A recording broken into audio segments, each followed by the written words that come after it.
السلام علیکم دوستو، آج ہم بات کرنے جا رہے ہیں کویت کی، جس کے بارے میں کہا جاتا ہے سمال کنٹری بیگ ہارٹ، جس کی کرنسی دنیا کی سب سے بڑی کرنسی ہے۔ دولت کی فراوانی کے باوجود یہاں کے لوگ سادگی پسند ہیں۔ کویت کا آفیشیل نام اسٹیٹ آف کویت ہے۔ جزیرہ نما عرب کے شمال مشرق کے حصے میں واقع کویت مغربی ایشیا کا ایک چھوٹا لیکن تیل سے مالا مال ملک ہے۔ اس کی سرحدیں جنوب میں سعودی عرب اور شمال میں عراق سے ملتی ہیں۔ تجارت اور بحری سرگرمیوں کے ساتھ کویت سے عراق کی ایک چھوٹی تجارتی پوسٹ سے ایک جدید اور خوشحال ملک میں تبدیل ہو گیا ہے۔ دوستو، آگے بڑھنے سے پہلے نئے لوگوں سے گزارش ہے کہ چینل کو سبسکرائب کر دیں اور ویڈیو کو لائک کر دیں۔ کویت کو انتظامی امور کے پیش نظر 6 صوبوں میں تقسیم کیا گیا ہے۔ یہاں کی سرکاری زبان عربی ہے، لیکن سرکاری دستاویزات پر انگریزی زبان کو دوسری زبان کے طور پر بھی استعمال کیا جاتا ہے۔ کویت میں پینے کا پانی نہ ہونے کے برابر ہے اور یہاں سمندر کے پانی کو فلٹر کر کے استعمال کے قابل بنایا جاتا ہے۔ کویت کا کل رقبہ 17,000 کلومیٹر ہے، جو دنیا میں 198 نمبر پر شمار ہوتا ہے۔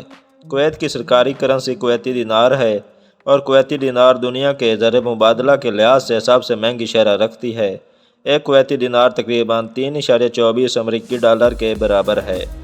کویت کی زمین بنیادی طور پر چپٹے صحرائی خطے پر مشتمل ہے، جو ساحل کے قریب کچھ نچلی پہاڑیوں اور نمکین فلیٹوں سے جڑی ہوئی ہے۔ اس کی ساحلی پٹی خلیج فارس کے ساتھ ساتھ چلتی ہے، قیمتی سمندری وسائل تک رسائی فراہم کرتی ہے۔ وہ خطہ جو اب کویت ہے، اس کی تجارت کی ایک طویل تاریخ ہے، جس میں آبادیاں قدیم زمانے کی ہیں۔ 18ویں صدی میں یہ علاقہ ایک نمایاں تجارتی چوکی بن گیا، جس نے دنیا کے مختلف حصوں سے تاجروں کو راغب کیا۔ 19ویں صدی میں کویت نے برطانوی تحفظ کے تحت خود کو ایک خود مختار شیخ کی حیثیت سے قائم کیا، جو 1961 میں کویت کی مکمل آزادی تک جاری رہا۔ کویت کے پاس تیل کے اہم ذخائر ہیں، جو تیل کی برآمدات کو اس کی معیشت کی ریڑھ کی ہڈی بناتا ہے۔ 20ویں صدی کے وسط میں تیل کی دریافت نے کویت کو ایک معمولی تجارتی مرکز سے ایک امیر ملک میں تبدیل کر دیا۔ تیل کی برآمدات سے حاصل ہونے والی آمدنی نے کویت کو بنیادی ڈھانچے، سماجی خدمات اور ترقیاتی منصوبوں میں سرمایہ کاری کرنے میں مدد فراہم کی ہے۔ کویتی ثقافت تجارتی مرکز کے طور پر اس کے تاریخی کردار اور مشرق وسطیٰ، ہندوستان اور اس سے آگے کی مختلف ثقافتوں کے ساتھ جڑی ہوئی ہے۔ روایتی کویتی کھانا، لباس اور فن تعمیر اس کی ثقافت کی عکاسی کرتے ہیں۔ آبادی کی اکثریت اسلام کی پیروی کرتی ہے اور ملک اپنے مذہبی اور ثقافتی ورثے کو بہت اہمیت دیتا ہے۔ کویت ایک آئینی بادشاہت ہے، جس کی منتخب قومی اسمبلی ہوتی ہے۔ امیر ریاست کا سربراہ ہوتا ہے، جبکہ وزیر اعظم حکومت کی قیادت کرتا ہے۔ سیاسی منظر نامے کی خصوصیات حکمران خاندان اور قومی اسمبلی میں منتخب نمائندوں کے درمیان توازن پیدا کرتی ہے۔ کویت نے اپنے تعلیم اور صحت کی دیکھ بھال کے شعبوں میں بہت زیادہ سرمایہ کاری کی ہے۔ ملک میں خواندگی کی شرح بہت زیادہ ہے اور یونیورسٹی کی سطح تک مفت تعلیم فراہم کی جاتی ہے۔ اسی طرح صحت عامہ کی سہولیات شہریوں اور رہائشیوں کے لیے صحت عامہ کی سہولیات کے ذریعے قابل رسائی ہیں۔ اگرچہ اپنے کچھ پڑوسیوں کی طرح کویت میں سیاحتی مقام اتنا نمایاں نہیں ہے۔ کویت میں سیاحوں کے لیے پرکشش مقامات ہیں۔ کویت ٹاور، لبریشن ٹاور اور گرینڈ مسجد قابل ذکر نشانیوں میں سے ہیں۔ یہ ملک ثقافتی تقریبات، نمائشوں اور تہواروں کی بھی میزبانی کرتا ہے۔ اپنی دولت اور ترقی کے باوجود کویت کو کسی بھی دوسری قوم کی طرح چیلنجز کا سامنا ہے۔ تیل سے آگے معیشت کو مضبوط بنانا، ماحولیاتی خدشات کو دور کرنا اور اس کے سیاسی منظر نامے کا انتظام کچھ جاری چیلنجز ہیں۔ یقینی طور پر کویت کے بارے میں کچھ دلچسپ و حیرت انگیز حقائق ہیں، جن کے بارے میں آپ کو بتانا ضروری سمجھتا ہوں۔ کویت کے پاس دنیا کے سب سے بڑے ثابت شدہ تیل کے ذخائر ہیں۔ تیل اس کی معیشت میں ایک اہم کردار ادا کرتا ہے، جو اس کی جی ڈی پی اور حکومتی آمدنی کا ایک اہم حصہ ہے۔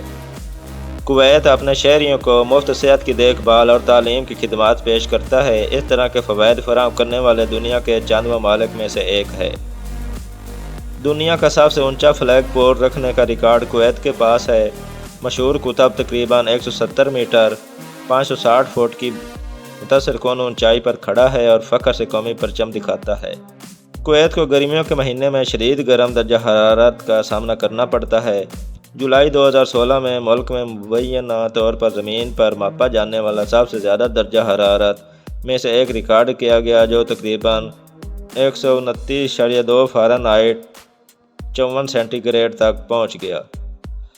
میٹھے پانی کی محدود وسائل کی وجہ سے کویت اپنی آبادی کو پینے کا صاف پانی فراہم کرنے کے لیے ڈی سیلینیشن پلانٹس پر بہت زیادہ انحصار کرتا ہے۔ یہ پودے سمندری پانی کو پینے کے پانی میں تبدیل کرتے ہیں۔ وسائل کے ایک اہم چیلنج سے نمٹنے کے لیے اونٹ کی دوڑ کویت کے ساتھ ساتھ دیگر خلیجی ممالک میں بھی ایک مقبول روایتی کھیل ہے، تاہم حالیہ برسوں میں اخلاقی وجوہات کی بنا پر چائلڈ جاکیوں کو تبدیل کرنے کے لیے روبوٹک جوکیوں کے استعمال کی طرف ایک تبدیلی آئی ہے۔ تیل کی دریافت سے پہلے کویت کی معیشت پرل ڈائیونگ اور ماہی گیری کے گرد مرکوز تھی۔ ملک کا بھرپور سمندری ورثہ آج بھی منایا جاتا ہے، جو سمندر سے اس کے تاریخی تعلق کی عکاسی کرتا ہے۔ دنیا کے بلند ترین ٹیلی کمیونیکیشن ٹاورز میں سے ایک 1991 میں خلیجی جنگ کے دوران عراقی قبضے سے کویت کی آزادی کی یاد میں تعمیر کیا گیا تھا۔ کویتی دینار سرکاری کرنسی ہے اور اپنے منفرد علامتوں کے لیے مشہور ہے۔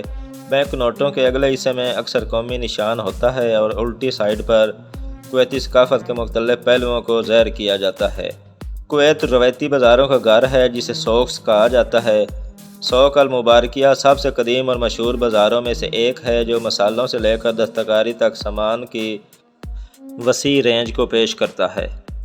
گرچہ کویت کی آبادی بنیادی طور پر کویتی شہریوں پر مشتمل ہے، لیکن اس کی افرادی قوت کا ایک بڑا حصہ مختلف ممالک سے آنے والے تارکین وطن پر مشتمل ہے، جو اس کی ثقافت میں اپنا حصہ ڈال رہے ہیں۔